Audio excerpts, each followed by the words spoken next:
¿Qué tal? Somos Enrique Muñoz. Y Paulina Olvera, somos estudiantes de segundo año de la Facultad de Medicina de la Universidad Autónoma de San Luis Potosí y presentaremos el tema Anticuerpos ampliamente neutralizantes, impulsando la frontera del diseño de vacunas universales. Investigando un poco sobre el diseño de anticuerpos ampliamente neutralizantes y el desarrollo de vacunas contra VIH, nos surgió la idea de si esta tecnología se puede aplicar al diseño de vacunas universales contra virus ARN. Por lo tanto, el objetivo de este cartel es llamar la atención hacia estas tecnologías moleculares emergentes contra virus altamente mutables. En primer lugar, hablaremos sobre los anticuerpos ampliamente neutralizantes o VNAPs y los descubrimientos que se han hecho en la última década en el intento de una vacuna contra VIH. Y en segundo lugar, cómo estas tecnologías se podrían aplicar para el diseño de vacunas universales para influenza virus y beta coronavirus.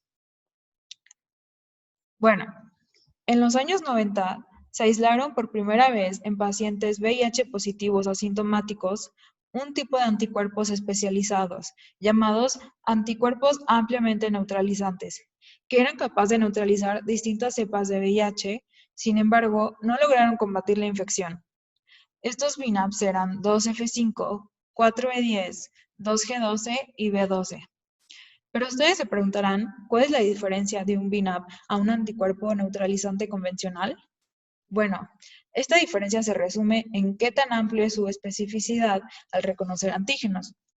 Normalmente, un anticuerpo es capaz de unirse a un epítope en particular, reconociendo las regiones más variables. Por otra parte, los VNAPs de VIH1 tienen como blanco las regiones más conservadas de un antígeno, como consecuencia de un proceso de hipermutación somática que enseguida les explicaré. De esta manera, la función neutralizante de los VNAPs sigue conservada aun cuando el antígeno haya mutado. Por esto, el principal objetivo del desarrollo de VNAPs es combatir la infección causada por microorganismos altamente mutantes. Y bueno, ¿cómo es que los linfocitos pueden crear VNAPs?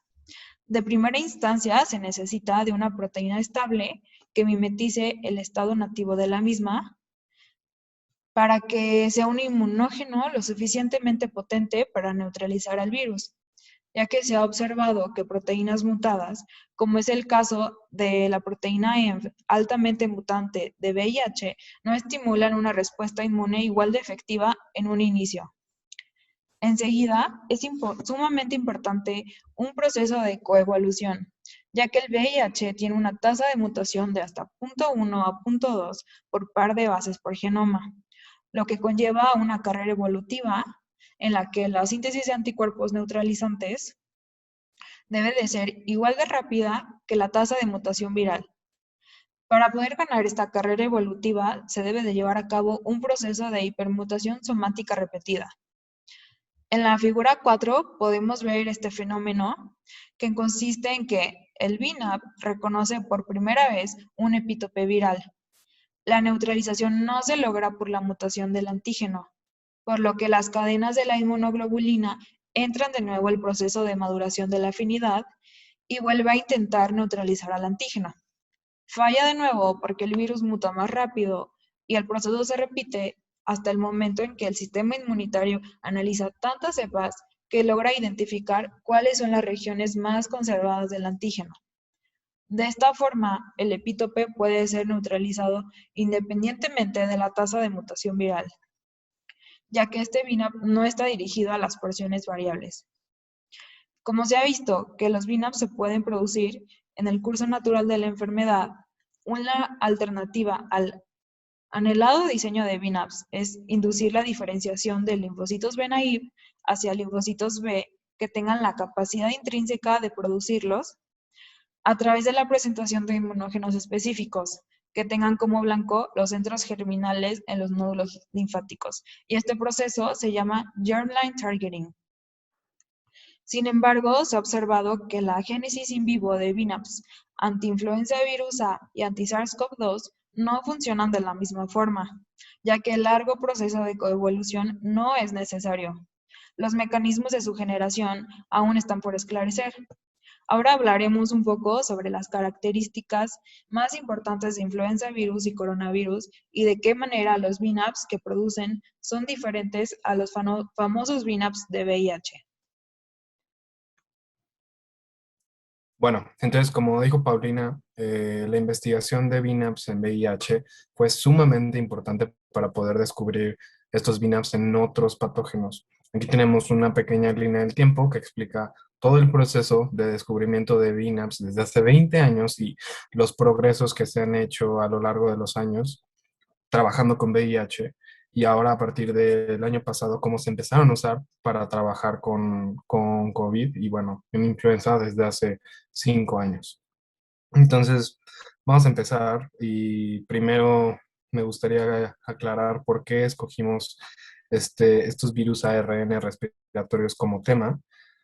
Y es que estos virus son uno de los patógenos más mutables que existen. Tienen una tasa de mutación de 10 a la menos 6 a 10 a la menos 4 mutaciones por nucleótido por replicación genómica. Estamos hablando de entre 300 y 3000 mutaciones de variantes por día. Obviamente hay mutaciones que son más importantes que otras, pero de eso hablaremos en un momento. Segundo, la transmisión de estos virus, por ser respiratorios, es muchísimo más eficiente y rápida que si fuera un virus que necesitara contacto directo para infectar al huésped. Y tercero, esta alta tasa de mutación lleva a que a una diversidad antigénica sumamente grande que permite que haya desbordamiento entre especies de variantes de estos virus. Entonces, que una variante que infectaba normalmente a una especie ahora infecte a otra. Esas zoonosis, además, son sumamente patogénicas para los humanos. Es tanto así que de las pandemias y epidemias que han sucedido en los últimos 110 años de origen viral, podemos ver que 4 han sido este, perdón, por influenza y 3 han sido por coronavirus. Esta es una escala logarítmica del número de muertes, donde el primer nivel son 10 y cada nivel son 10 veces más el número de muertes. Entonces, para que tengan en cuenta las dimensiones de la gráfica. Y bueno, entonces, a pesar del gran esfuerzo internacional que se ha hecho para intentar controlar estos brotes, es algo muy difícil de hacer porque a pesar de que de las inmunizaciones o de la inmunidad generada a través, después de las infecciones o de la famosa inmunidad rebaño, estos virus siguen escapando a la respuesta inmune gracias a esta diversidad antigénica de la que vamos a hablar. Y por eso, desde hace muchos años se ha hablado de una deseada o posible vacuna universal que proteja a los pacientes de las cepas actuales de estos virus y de las cepas y variantes que va a haber en un futuro. Entonces, vamos a hablar un poco de estos virus y del posible diseño de vacunas universales. Entonces, los influenza virus, vamos a estar hablando de influenza A y B por su relevancia patogénica en humanos. Estos expresan hematoglutinina y neuraminidasa con diferentes subtipos, cada uno, y se unen a los receptores de ácido ciálico en humanos. Estos receptores de ácido ciálico tienen diferentes estructuras y diferente distribución a lo largo de las especies que infectan los influenza virus. Y estos cambios, estas mutaciones le permiten a los influenza virus hacer este desbordamiento zoonótico del que ahora estamos hablando. Y además de esto, gracias a la deriva y al desplazamiento antigénico que tiene la hematoglutinina y la neuraminidasa, permite esto que estamos hablando de las zoonosis. Bueno, la mayoría, entonces, para recapitular, la influenza es un patógeno sumamente mutable que tiene la capacidad de crear zoonosis rápidamente y además estas variantes zoonóticas son altamente patogénicas para los humanos. La mayoría de los anticuerpos generados en el cuerpo humano contra influenza son contra hematoglutinina y neuraminidasa.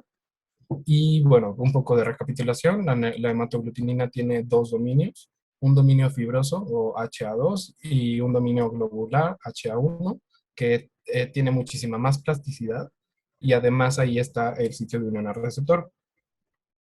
Eh, la cabeza de hematoaglutinina es inmunodominante con respecto al tallo o a la parte fibrosa. Entonces, esta cabeza, cuando se expone al sistema inmune natural del humano, va a haber una mayor cantidad de anticuerpos generados para la cabeza que para el tallo. Sin embargo, en reinfecciones, los anticuerpos de memoria, como es más plástica, no van a funcionar porque la cabeza va a cambiar. Sin embargo, los anticuerpos generados contra el tallo van a ser más eficientes. Entonces, ¿qué onda con los VNAPs que se encontraron aquí? Bueno, se encontraron regiones conservadas en hematoglutinina, tanto en el dominio globular como en el fibroso, e inclusive en el sitio de unión al receptor, pero también se encontraron en neuraminidasa. Y estos VNAPs, perdón, estas regiones conservadas se descubrieron gracias a VNAPs que se unían a esos epítopes conservados que son capaces de neutralizar diferentes variantes de influenza. Entonces, estos VNAPs los tenemos ilustrados aquí en esta imagen. Mm, ahí está.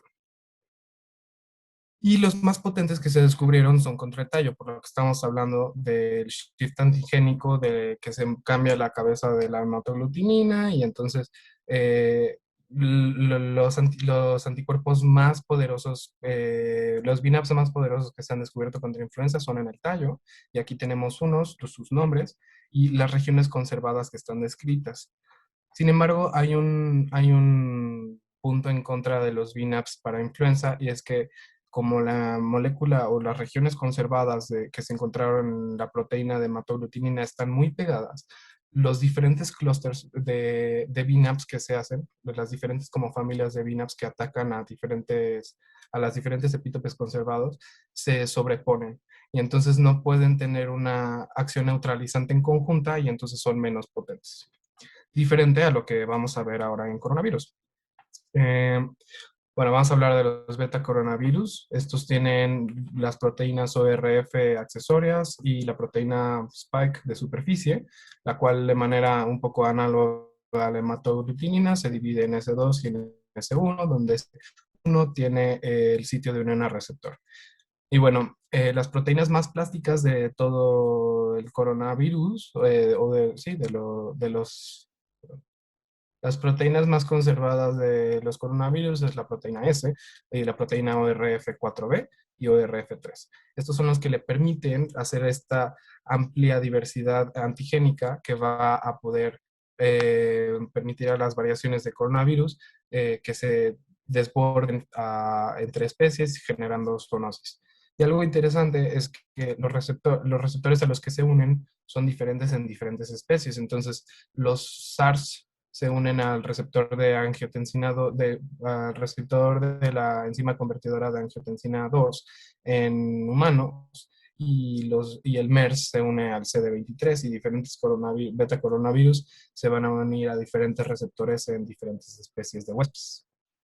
Entonces, los principales anticuerpos generados contra SARS-CoV-2 de manera natural en el cuerpo son contra la proteína S y el sitio de unión al receptor, como vimos en influenza. Son inmunodominantes.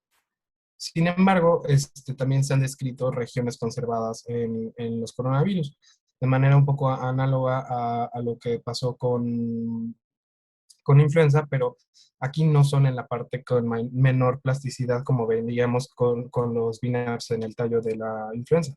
Aquí los VNAPs son específicamente contra el sitio de un receptor, que es una de las regiones con mayor variabilidad. Y entonces, por el hecho de que los VNAPs lograron hacerse contra ese sitio en específico, es que los VNAPs que se han descubierto para SARS-CoV-2 son los VNAPs con mayor potencia que se han descubierto, más potentes que los VNAPs contra VIH, contra ébola, contra influenza. Y bueno, esto es algo muy prometedor para una posible vacuna universal en algún futuro contra beta coronavirus, porque van a seguir habiendo zoonosis de coronavirus en un futuro, y sería una forma de prevenir catástrofes de esta índole. Y bueno, para terminar, Como conclusiones, nada más queremos decir que el desarrollo de VNAPs en general es una herramienta molecular que tiene mucha promesa para el desarrollo de vacunas universales, pero también para el identificamiento de blancos terapéuticos y regiones conservadas, más bien, regiones conservadas que puedan fungir como blanco terapéutico, tanto para, como blanco farmacológico como para el diseño de vacunas. eh, que si bien se han descubierto en VIH, SARS-CoV-2, influenza, significa que hay un mecanismo del sistema inmune para la producción de estos anticuerpos especializados que todavía no entendemos y que necesitamos seguir investigando para poder explotar este recurso y poder seguir combatiendo estas infecciones. Y bueno, el punto de esta estrategia molecular y de lo que estamos diciendo de las vacunas es que a través de los VNAPs logremos crear vacunas que necesiten una menor cantidad de dosis que, y que la inmunidad que le den a los pacientes sea duradera. Así que me dio mucho gusto que nos escucharan. Este fue nuestro cartel. Aquí les dejamos nuestras referencias y los detalles de los autores y los asesores. Y sin nada más que agregar, pues muchas gracias por escucharnos.